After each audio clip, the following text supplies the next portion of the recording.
Good afternoon, everyone. This is Dr. Rhonda Farrell, the CEO of Global Innovation Strategies and the Success Strategist.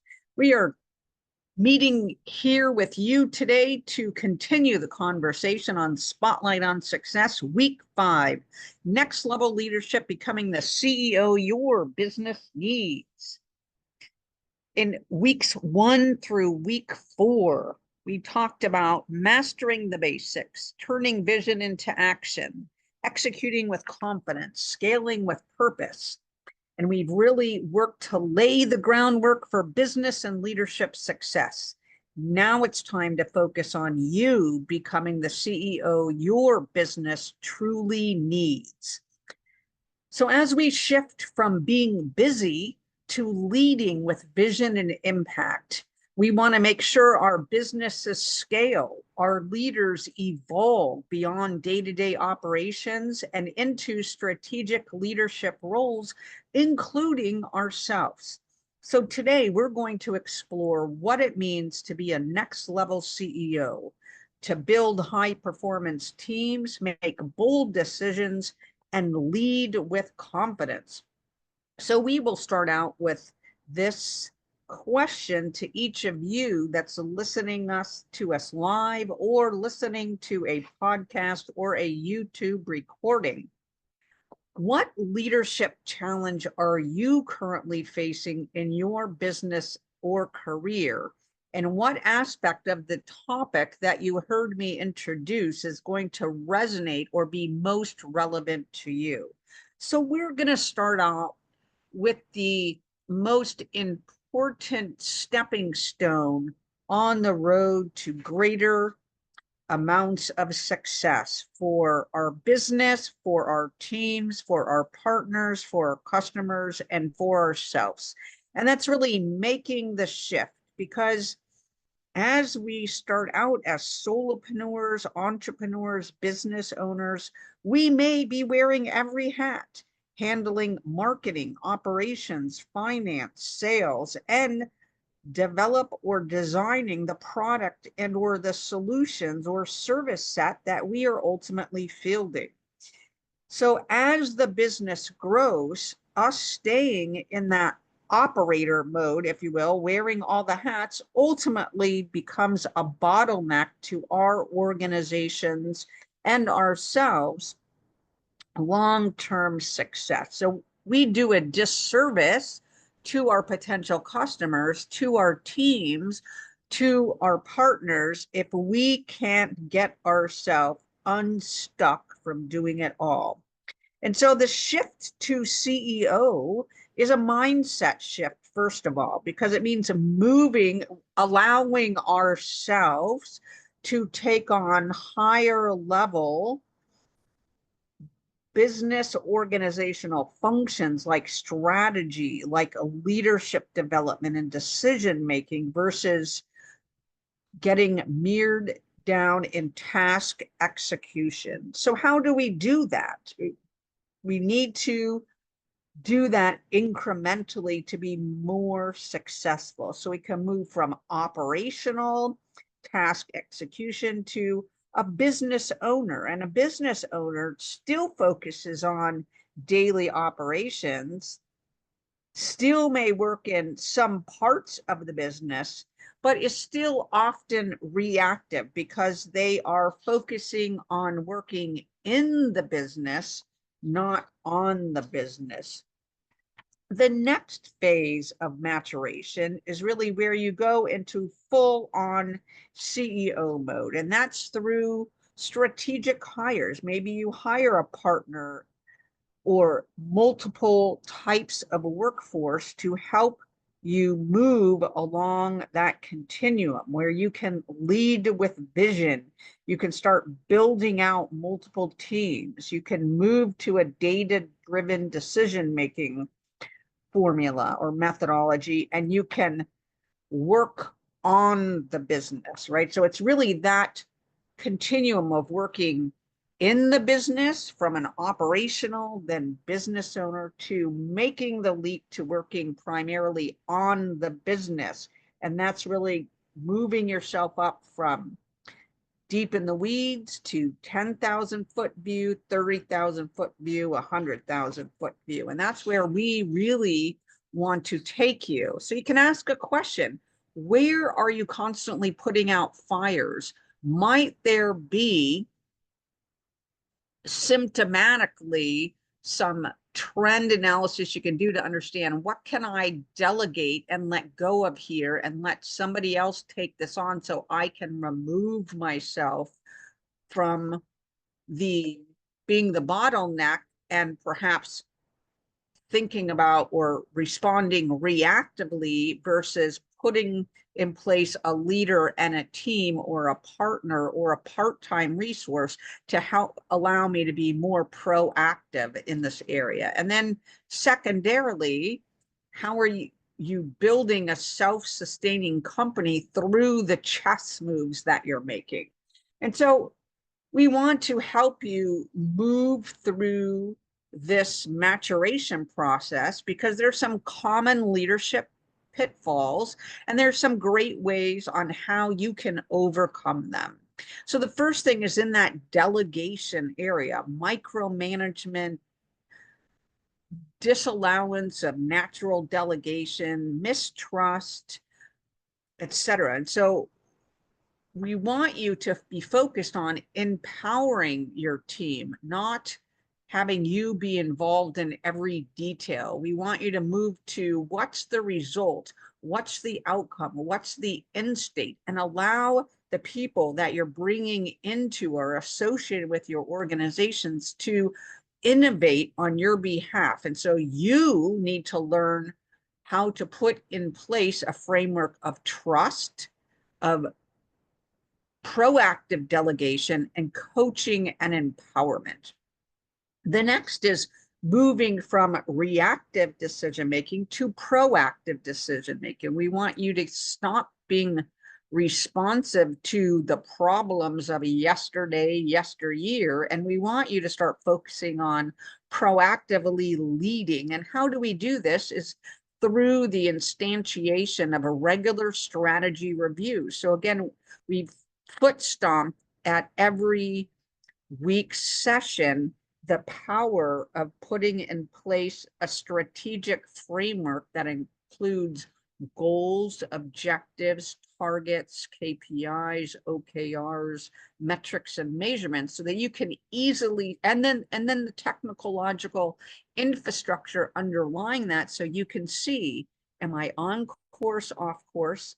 And if so, what's some ways I can recalibrate to get back onto the trajectory we are really trying to hit in 2025 and beyond? So moving from reacting and responding to problems, instead focusing on proactively leading the strategic operationalization of our 1 year, 3 year, 5 year strategy and our 1 year operational goals. The next is how to move yourself from burnout and overwork to a place of optimization. And that's, again, it goes back to trust, delegation, coaching, and empowerment, because you have to do that for yourself.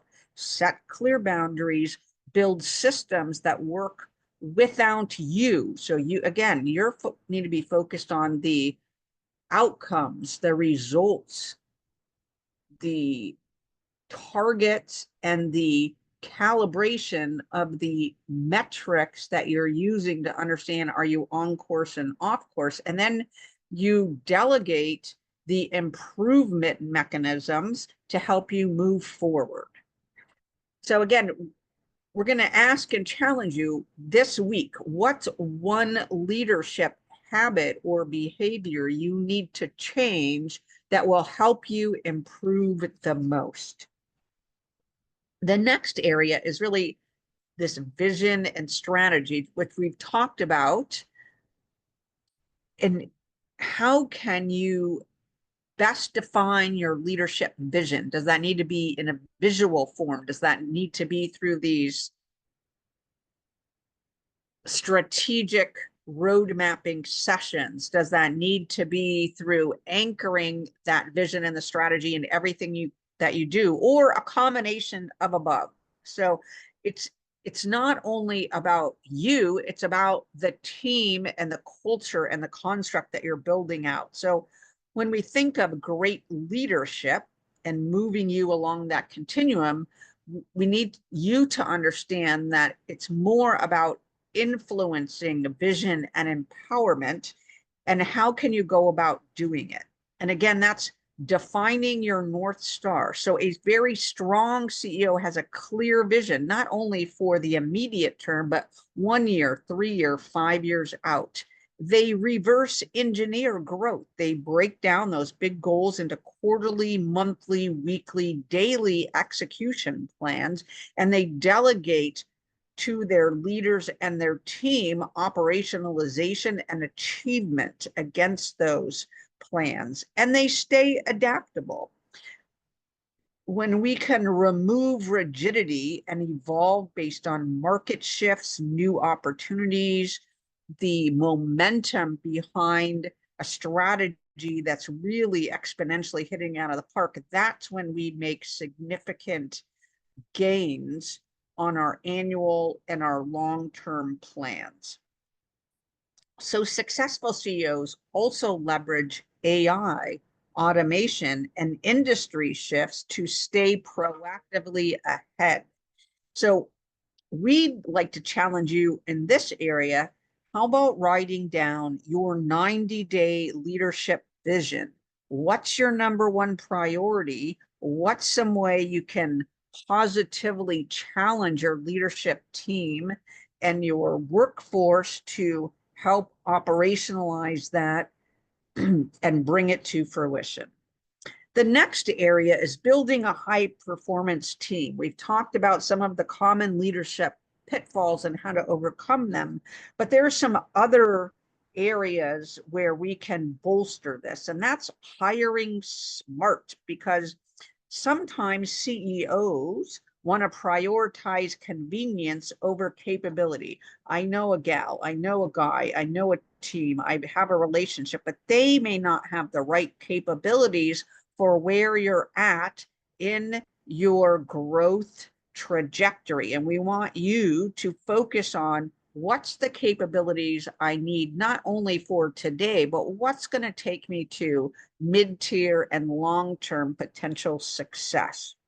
The other ones are about empowering versus controlling. And we talked about the hazards of micromanagement and reactive decision making, and you becoming the bottleneck so you burn out.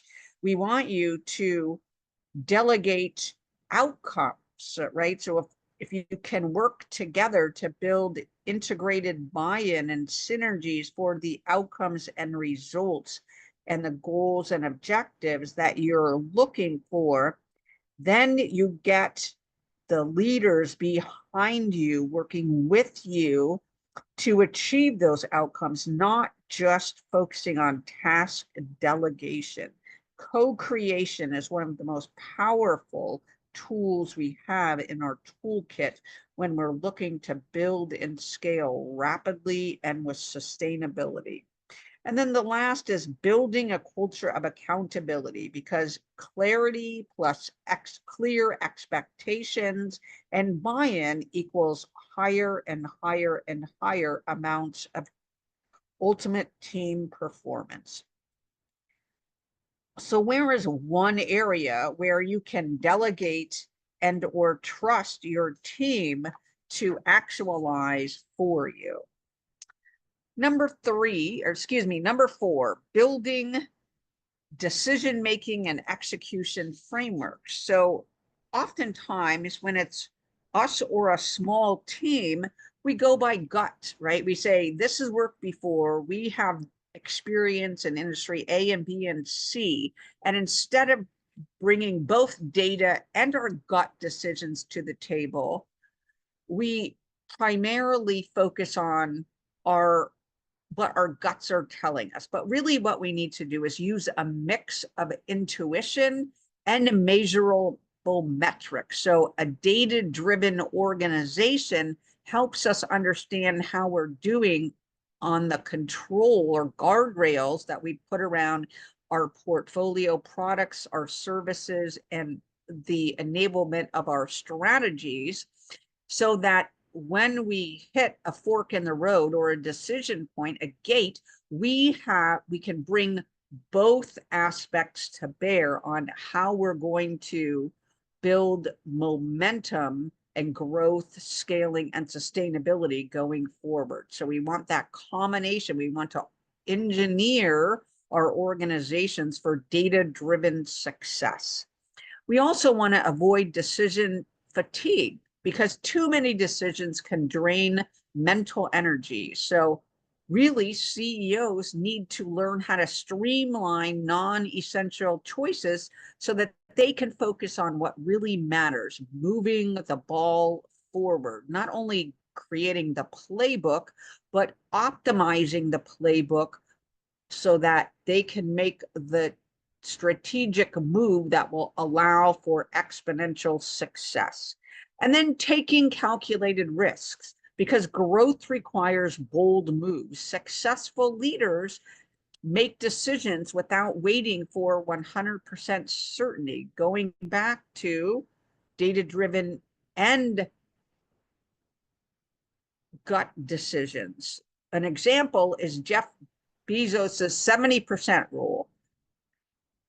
He and his team doesn't wait for all of the information, because that costs you valuable time in being able to optimize on an opportunity. So go with 70% with the data that you have, get more if you can, but if time is of the essence, harness the data, go with your gut and use that, and put in place a pilot to make sure that, and guardrails and control, so you can understand, are you on course, off course, and can course correct most readily downstream if you want to. We want you to be able to capitalize on opportunity as it occurs. And so if you notice there being a persistent decision delay, you need to deep dive into a little bit about what's stopping you and or the organization from taking action.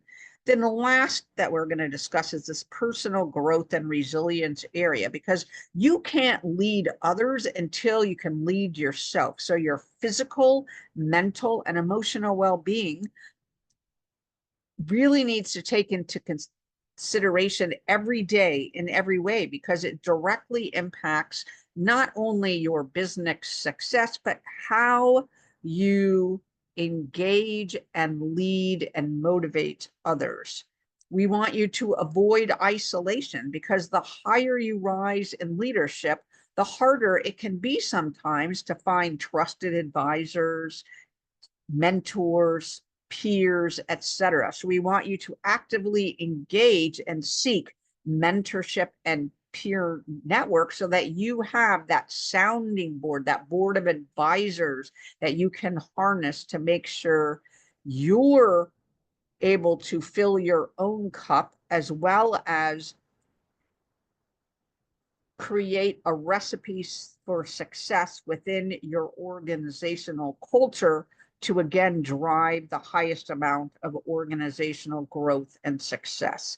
So you can look at the morning routines of a high-performing CEO's mindset, structure, intentionality.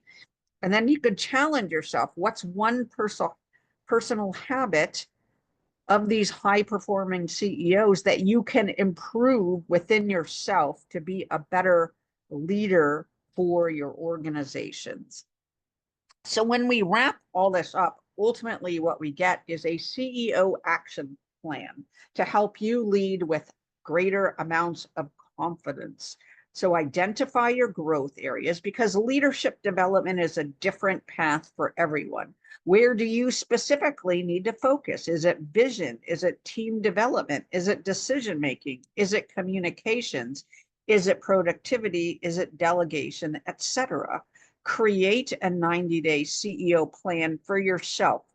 defining your primary leadership goal, identifying 3 areas of improvement, creating a structured plan with milestones, putting in place accountability and execution. Who will hold you accountable to your leadership goals? How will you measure progress? And what systems will you put in place to track and adjust your strategy? Because we want you to hit it out of the park over the next 90 days. What is the first step you can take towards reaching your ultimate 90-day goal? So stepping into the CEO mindset is about elevating yourself from doer to leader. It's about crafting the vision, empowering your team, creating structured decision making, and enabling personal growth at all levels of the organization, because truly these are the pillars of long-term leadership success. It's not about having all of the answers all of the time with all of the data. It's about working constructively and collaboratively within your organizational structure, your leaders, and your workforce to take bold strategic action. So we ask you to commit to taking one CEO level action this week, whether it's delegating, strategic planning, or making a bold decision, because we want you to be able to have the biggest impact, not only on yourself and your workforce, but your business and the business ecosystem writ large. We thank you for joining us in week 5 of Next Level Leadership, Becoming the CEO Your Business Needs. And we invite you back next week where we'll explore more topics on helping you scale for optimum growth for 2025 and beyond.